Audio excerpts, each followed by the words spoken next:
ఈరోజు టాపిక్ ఏంటి అంటే చాలా వింత వింతగా చెప్తాను మీకు.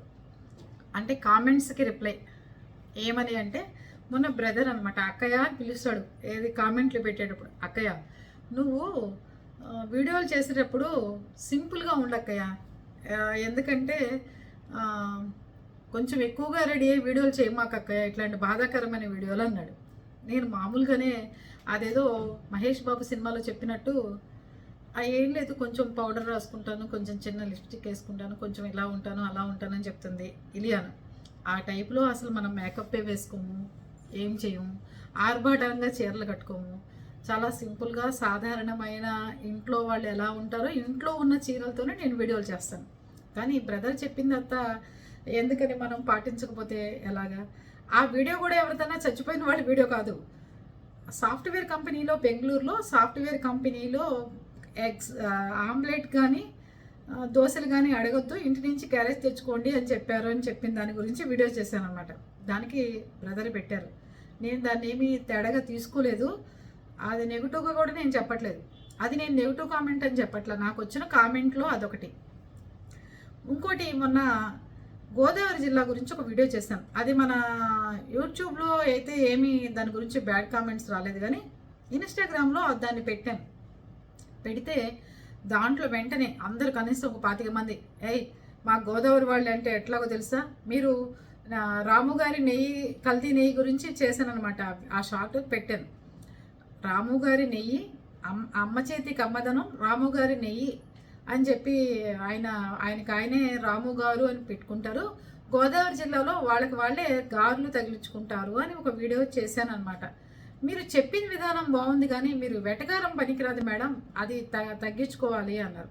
దీంట్లో వెటకారం ఏముంది?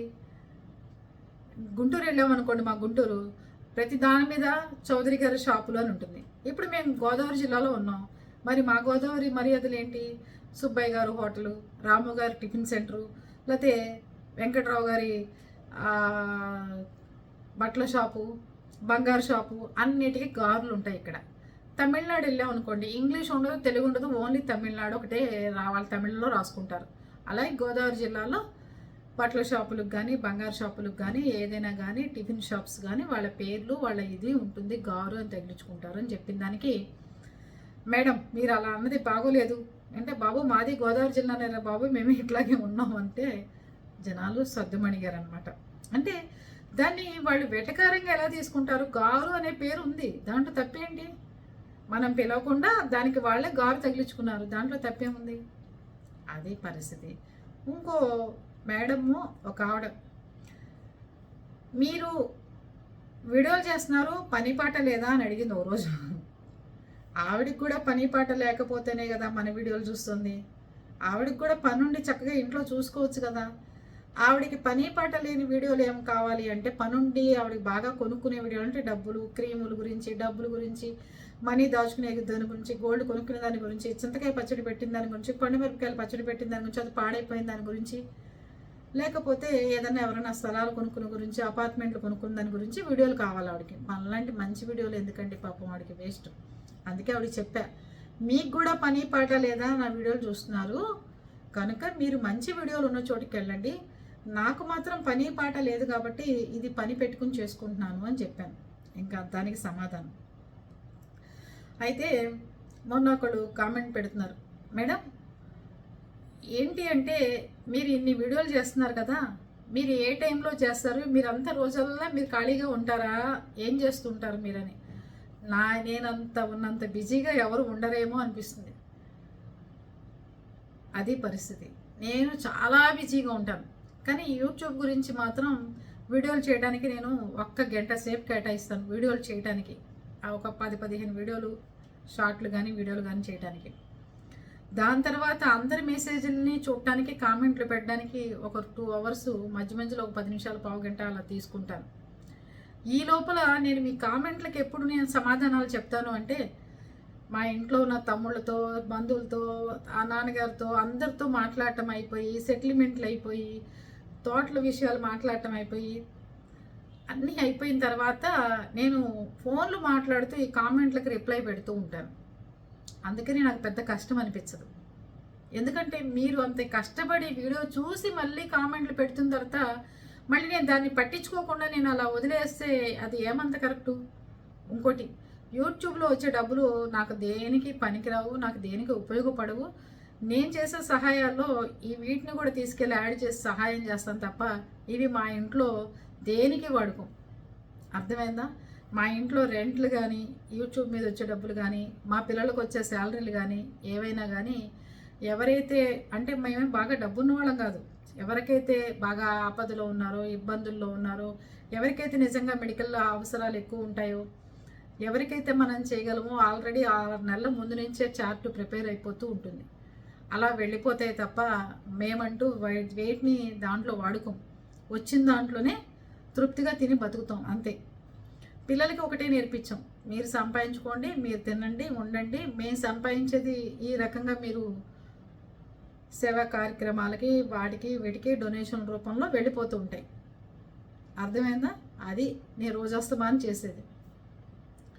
ఇంకోటి, చాలామంది అడుగుతుంటారు ఎందుకని యూట్యూబ్లోకి వచ్చారు, యూట్యూబ్ ఎందుకని స్టార్ట్ చేశారని. చాలామందికి చెప్పడం అయిపోయింది, యూట్యూబ్ స్టార్ట్ చేయాలని నాకు లేదు, నాకు అసలు ఇలా సోషల్ మీడియాలోకి వస్తానని కూడా నేను ఏ రోజు అనుకోలేదు.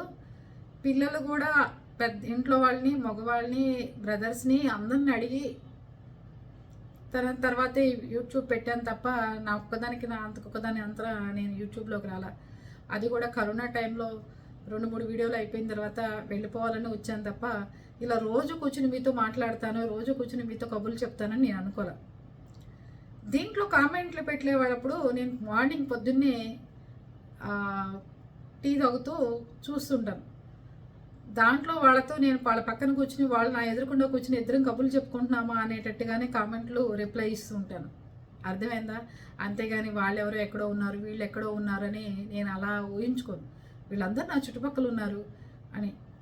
ఇంకోళ్ళు ఇద్దరు పెట్టారు, మేడం మిమ్మల్ని కలవచ్చా, మీతో మాట్లాడాలని ఉంది, మీకు చేయాలని మెయిల్ పెట్టండి, చక్కగా మెయిల్లో రిప్లై ఇస్తాను, ఫోన్ నెంబర్ ఇవ్వండి, నాకు ఖాళీగా ఉన్నప్పుడు ఖచ్చితంగా ఫోన్ చేస్తాను, మీవి ఏదైనా సమస్యలు ఉంటే చెప్పండి, ప్రాబ్లమ్ సాల్వ్ చేసుకుందాం. మీరు ఒంటరిగా ఉండి కృంగిపోయి మీ బాధని ఎవరితోనో చెప్పుకుంటే బాధపడిపోతారు అని వాళ్ళు మిమ్మల్ని ఏదన్నా ఇబ్బందికర పరిస్థితులు, మిమ్మల్ని ఏమైనా చులకనగా మాట్లాడతారని ఏమైనా అనిపించినప్పుడు మెయిల్ రూపంలో నాకు అన్నీ చెప్తే నేను నాకు చేతనైన సొల్యూషన్ మీకు చెప్తూ ఉంటాను. ఇంకోటి కలవచ్చా మేడం అన్నారు. తప్పకుండా నేను ఉన్న ఊరికి దగ్గరగా మీరు ఉంటే కనుక నేను ఒక ప్లేస్ చెప్తాను, ఖచ్చితంగా వచ్చి కలుగుతారు. కానీ తప్పే ఉంది దాంట్లో కలుసుకోవడంలో? ఖచ్చితంగా కలుసుకుందాం, మాట్లాడుకుందాం. ఎంతసేపు కావాలంటే టైం అంతసేపు తీసుకుందరు. కానీ అది కూడా నాకు దగ్గరగా, మీరు కూడా నాకు దగ్గరగా ఉంటే నేను ఖచ్చితంగా మీకు అందుబాటులోకి వస్తాను. నా మెయిల్కి మీ ఫోన్ నెంబర్ కానీ మీ మెయిల్ ఐడి కానీ పెడితే నేను మిమ్మల్ని మాట్లాడటానికి అవకాశం ఉంటుంది నాకు. అర్థమైందా? కానీ నాకు మాత్రం ఒక వారం అలా టైం అది ఇట్లా ఇస్తే మీరు దేని గురించి వద్దాం అనుకుంటున్నారు, దేని గురించి కలవాలనుకుంటున్నారు అన్నీ నాకు చెప్తే ఒకసారి నేను చర్చించుకుని దాన్ని బట్టి మీరు ఏ ఊర్లో ఉంటారు అవన్నీ తెలిసిన తర్వాత మీకు నేను అందుబాటులోకి వస్తాను. ఖచ్చితంగా కలుద్దాం, మాట్లాడుకుందాం, చక్కగా కబుర్లు చెప్పుకుందాం, ఇబ్బంది ఏం లేదు. కానీ మీరు కరెక్ట్గా కరెక్ట్ అడ్రస్ కరెక్ట్గా ఉంటే మాత్రం ఖచ్చితంగా ఉంటాయి. కొన్ని ప్రాబ్లమ్స్ ఉంటాయి కాబట్టి ఎవరితో పడితే వాళ్ళతో మనం మాట్లాడటం చేయటం యూట్యూబ్లో ఉన్నప్పుడు మనం చాలా జాగ్రత్తగా ఉండాలి. ఎందుకంటే మీరు తేడా అని చెప్పట్లేదు, కిందసారి ఒక యూట్యూబరే కదా అని అందరూ కానీ ఫోన్లు చేసి ఒకళ్ళు మాట్లాడుకుంటే ఆవిడ పాకిస్తాన్కి వెళ్ళినప్పుడు అందరినీ పట్టుకుపోయారు, తక్కిన యూట్యూబర్లు కూడా. అందుకని నా వల్ల మీకు కానీ మీ వల్ల నాకు కానీ ఎలాంటి ఇబ్బంది ప్రమాదం జరగకుండా ఉండాలి అంటే నేనేంటనేది మీకు తెలియాలి, మీరేంటనేది నాకు పూర్తిగా తెలియాలి.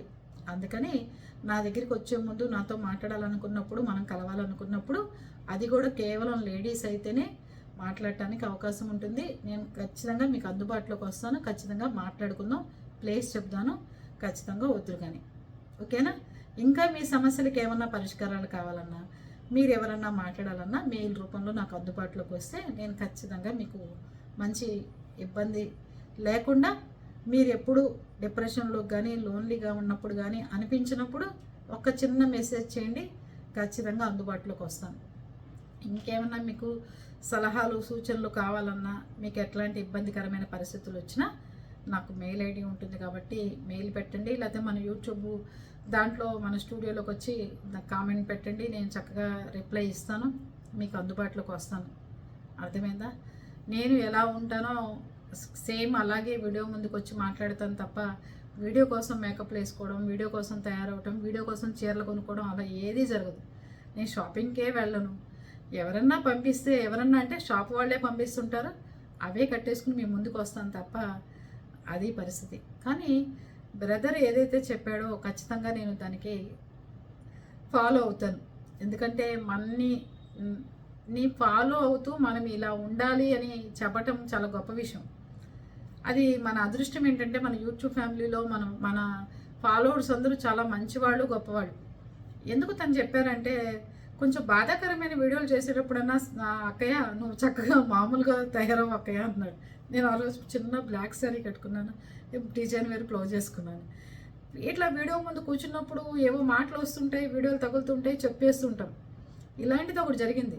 ఒకళ్ళు చనిపోతుంటే బయలుదేరి అప్పటికప్పుడు వెళ్ళిపోతున్నాం. ఎప్పుడు ఇంట్లో ఎలా తయారై ఉంటాం అలా ఉంటాం.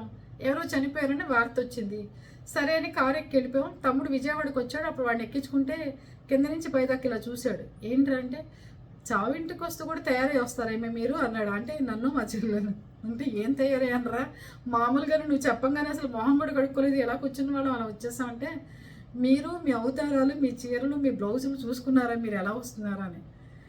అప్పుడు చిన్న వయసు కదండి, ఎప్పుడు 20 ఏళ్ల క్రితం జరిగింది. ఏదో చిన్న చిన్న డిజైన్లు పెట్టేవాడు బ్లౌజులకి టైలర్స్, వెనకాల ఏదో చెమ్కీనో ఏదో రాయో అతికిచ్చుంది. అప్పుడు అనుకున్నాను, చచ్చి అప్పటి నుంచి ఎప్పుడైనా సరే బ్లౌజులకి డిజైన్లు కుట్టించుకోకూడదు అని 20 ఏళ్ల క్రితం మానేశాను. ఈ మధ్య మధ్యలో ఏదో టైలర్లు పాపం వాళ్ళు అత్యుత్సాహంగా చేస్తుంటారు కొన్ని పనులు. అప్పటి నుంచి కూడా నేను నార్మల్గానే ఉండడానికి ప్రయత్నం చేస్తాను. అర్థమైందా? అందుకని ఎవరు చెప్పిన మాటలు మనం తేడాగా తీసుకోకూడదు, బాధపడకూడదు. ఎవరు చెప్పినా వాళ్ళు మంచి కోసమే చెప్తారని మనం అనుకోవాలి. అందుకని మనం ఆచరిస్తే తప్పేమని చెప్పండి. నా యూట్యూబ్కి వచ్చిన కామెంట్లకి రిప్లై అనమాట. మీ అందరూ నా కుటుంబ సభ్యులే అనుకుంటాను, మీరు కూడా నన్ను అలాగే అనుకుంటున్నారు కాబట్టి సరదాగా తీసుకుందాం. ఓకేనా?